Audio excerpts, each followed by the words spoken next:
Na história, as cruzadas foram grandes expedições marcadas por disputas, interesses, crenças e, sobretudo, escolhas.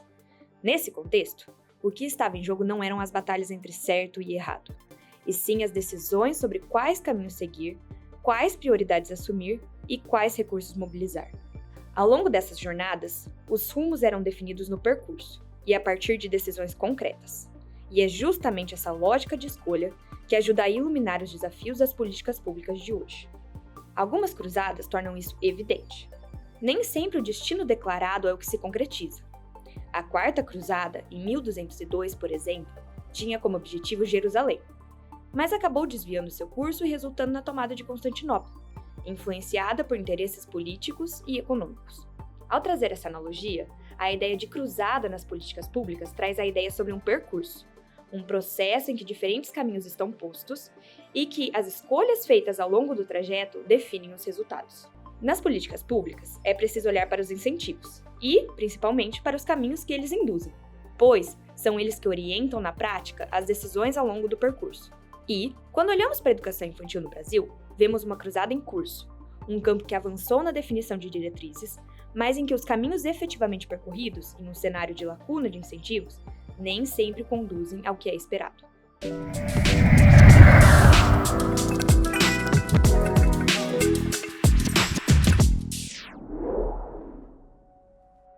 Nos últimos 30 anos, o Brasil construiu um conjunto importante de concepções e diretrizes para a educação infantil. Houve expansão do acesso, aumento no contingente de profissionais e reconhecimento da primeira infância como uma agenda pública nacional. No entanto, as evidências mostram que ampliar o acesso sem assegurar qualidade pode não produzir os efeitos esperados no desenvolvimento das crianças. Em alguns casos, pode até aprofundar desigualdades ou ser nocivo ao desenvolvimento integral delas. E essas desigualdades não existem apenas entre as redes de ensino, mas dentro dessas próprias redes públicas.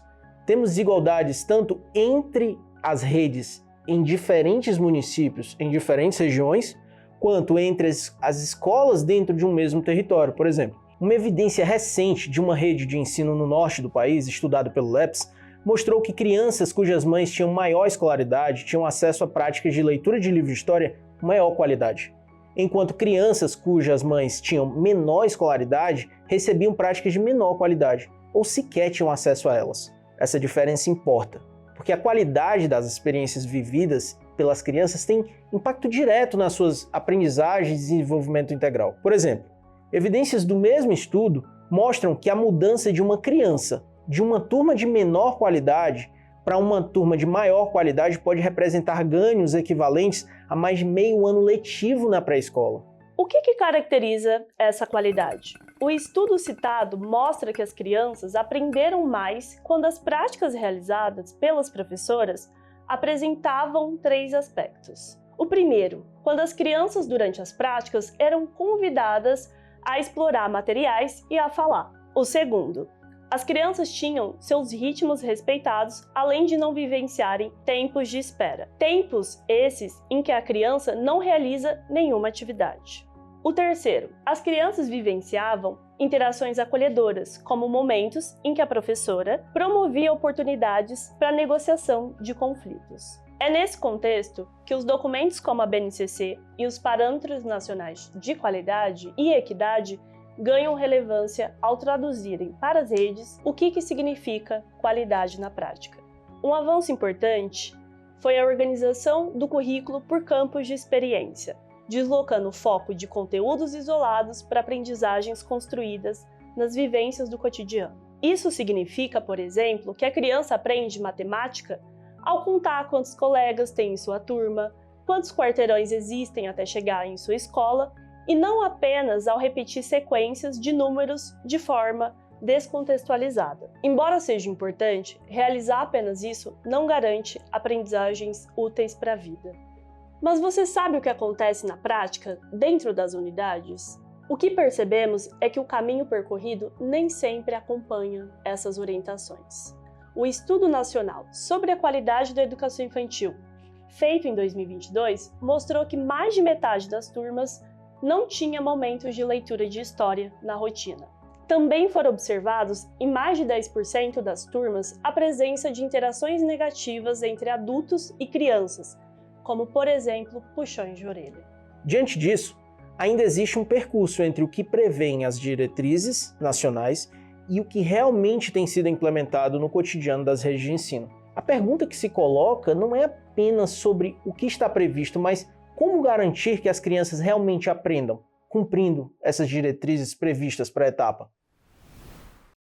Para responder essa pergunta, é preciso explicar o que as normativas esperam que as crianças aprendam ao final da educação infantil. Em resumo, trata-se de aprendizagens basilares, como comunicar ideias e sentimentos de maneira compreensível, recontar histórias, desenvolver autonomia em aspectos do cotidiano, reconhecer sua identidade, explorar o mundo físico, como comparar tamanhos, levantar hipóteses, imaginar e criar diferentes possibilidades, além de construir formas básicas de convivência, como respeitar o outro, esperar a sua vez e ajudar o outro quando precisa de ajuda. Mas como fica a questão da leitura e da escrita na educação infantil? Quais são as aprendizagens fundamentais dessa etapa? Desde 2023, a alfabetização ganhou centralidade com o Compromisso Nacional Criança Alfabetizada, e é aqui que aparece uma das principais cruzadas da etapa. Há consenso de que a educação infantil deve aproximar as crianças da cultura escrita desde cedo. Porém, não há consenso sobre até onde ir. O que esperar? Que a criança reconheça a função da escrita ou que já saia lendo palavras e frases? Onde está o limite entre trabalhar em linguagem escrita e antecipar processos formais de alfabetização? Discutir o que se educa e como se educa na educação infantil não é nada simples, pois os efeitos podem ser adversos ao que se espera. Dados de um importante município no Nordeste, estudado pelo LEPS, longitudinalmente, mostram que houve um avanço expressivo nas aprendizagens relacionadas à comunicação oral e escrita ao longo do último ano da pré-escola. Simultaneamente, observou-se uma considerável queda na autoconfiança dessas crianças, sinalizando a importância de olhar de forma integrada para o conjunto das aprendizagens e para como elas estão sendo promovidas no cotidiano escolar. Na experiência internacional, por exemplo, há estudos que mostram que crianças que começaram mais cedo o processo de alfabetização desenvolveram atitudes menos positivas em relação à leitura e apresentaram menor compreensão leitora do que aquelas que começaram na idade prevista. E crianças que começaram a instrução formal de leitura aos 5 anos não estavam melhores aos 11 anos do que aquelas que começaram aos 7 anos. Quando há alinhamento entre currículos, práticas pedagógicas e gestão, articulando o desenvolvimento da linguagem escrita com outras aprendizagens, os resultados aparecem de forma mais consistente. Há redes que conseguiram avançar simultaneamente tanto nas aprendizagens relacionadas à alfabetização, quanto nas demais dimensões do desenvolvimento, a partir do investimento na coordenação pedagógica e no acompanhamento das práticas.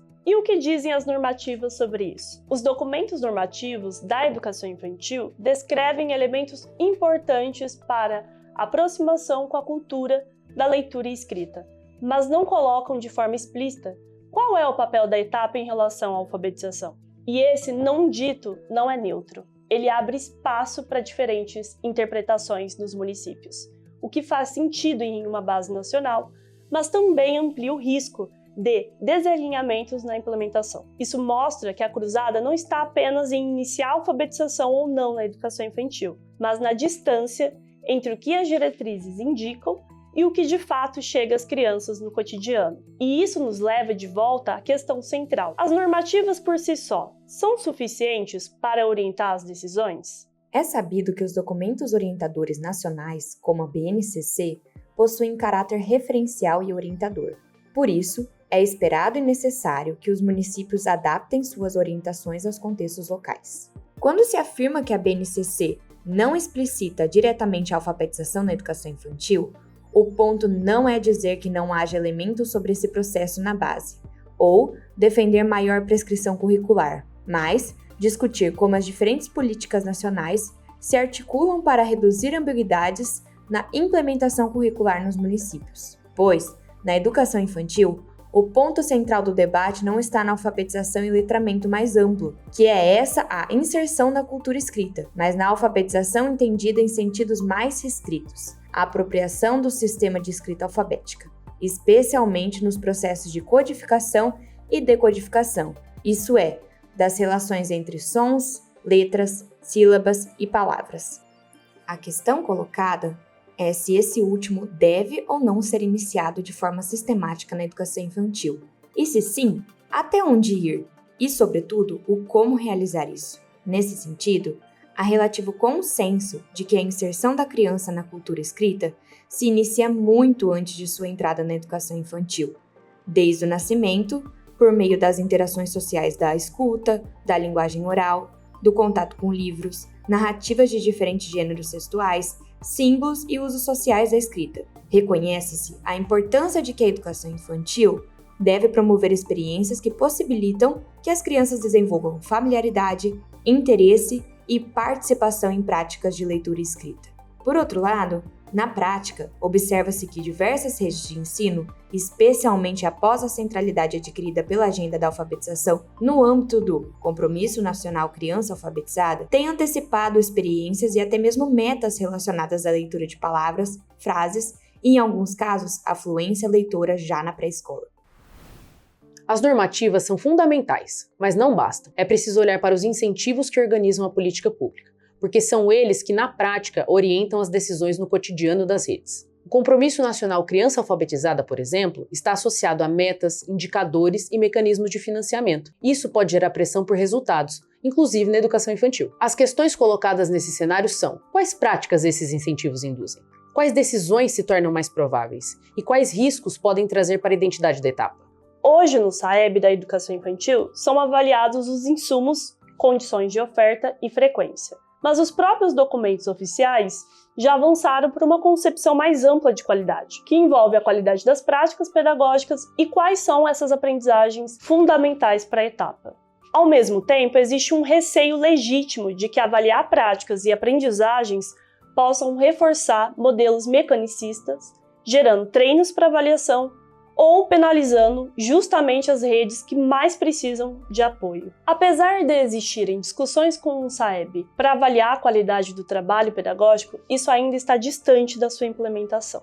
Por isso, a questão não é simplesmente avaliar ou não avaliar. A questão é: que tipo de avaliação pode tornar visível o direito de aprender na educação infantil, coerente com a sua identidade? É importante distinguir dois planos. A avaliação cotidiana, realizada pelas professoras, tem função formativa, pedagógica, baseada na observação, na documentação e no acompanhamento das crianças. Já avaliações sistêmicas, em nível de rede de ensino, cumprem outro papel: tornar visíveis as desigualdades, orientar políticas educacionais, apoiar as políticas de formação continuada e definir prioridades para a gestão. Uma não substitui a outra, são complementares e até precisam ser coerentes entre si. O desafio é que a educação infantil ganhou densidade legal, curricular, política, mas ainda dispõe de pouca evidência pública sobre o que as crianças realmente aprendem, em quais condições, como essas aprendizagens se distribuem entre redes de ensino, territórios, contextos sociais. E a ausência de evidências também organiza a política. Ela dificulta nomear desigualdades, priorizar intervenções e prestar contas sobre a garantia concreta do direito à educação infantil. No entanto, é necessário ter atenção, pois uma avaliação nessa etapa precisa cumprir alguns critérios, como, por exemplo, precisa estar subordinada ao currículo, precisa reconhecer que avalia apenas parte de um processo mais amplo, precisa propor situações próximas ao cotidiano das crianças, com atividades significativas e lúdicas, e precisa também diferenciar aprendizagens de marcos do desenvolvimento. Por isso, o desafio não é apenas produzir dados, mas produzir evidências que respeitem a concepção de infância. É nesse contexto que o LEPS viu a necessidade de desenvolver um instrumento voltado a gerar evidências sobre aprendizagens na pré-escola, alinhado aos princípios da educação infantil brasileira. Esse instrumento não é uma resposta definitiva, mas uma hipótese político-pedagógica. Mas uma avaliação coerente com a concepção de infância é suficiente para a implementação das normativas que regem a educação infantil? Uma avaliação coerente com a concepção de infância é necessária, mas não é suficiente para garantir a implementação das normativas. O mesmo vale para os programas formativos. Eles são fundamentais para apoiar professores e gestores, mas isoladamente também não garantem mudança. Isso porque as políticas públicas não se movem apenas por diretrizes técnicas ou pela qualificação dos profissionais. Elas também são organizadas por incentivos políticos, institucionais e financeiros. O Compromisso Nacional Criança Alfabetizada é um bom exemplo disso. Ele articula metas, indicadores, financiamento e reconhecimento público de estados e municípios. Ou seja, cria um conjunto de incentivos que orienta prioridades e mobiliza decisões na gestão. Na prática, isso significa que aquilo que é medido, financiado e reconhecido tende a ganhar centralidade na agenda. E isso não é um problema em si, é parte do funcionamento das políticas públicas. A questão é que hoje a educação infantil ainda tem menos instrumentos, mecanismos com esse peso político voltado para aquilo que foi pactuado como central para a etapa. As experiências, as interações, as práticas e as aprendizagens das crianças. Isso gera um descompasso. De um lado, temos diretrizes e programas formativos que apontam para uma concepção robusta de qualidade e buscam apoiar sua implementação no cotidiano. De outro, os incentivos mais fortes podem atropelar e estreitar as concepções e diretrizes previstas. E é por isso que o desafio não é apenas produzir boas normativas, boas avaliações ou bons programas de formação, mas fazer com que eles dialoguem com os mecanismos que de fato organizam as decisões na política pública.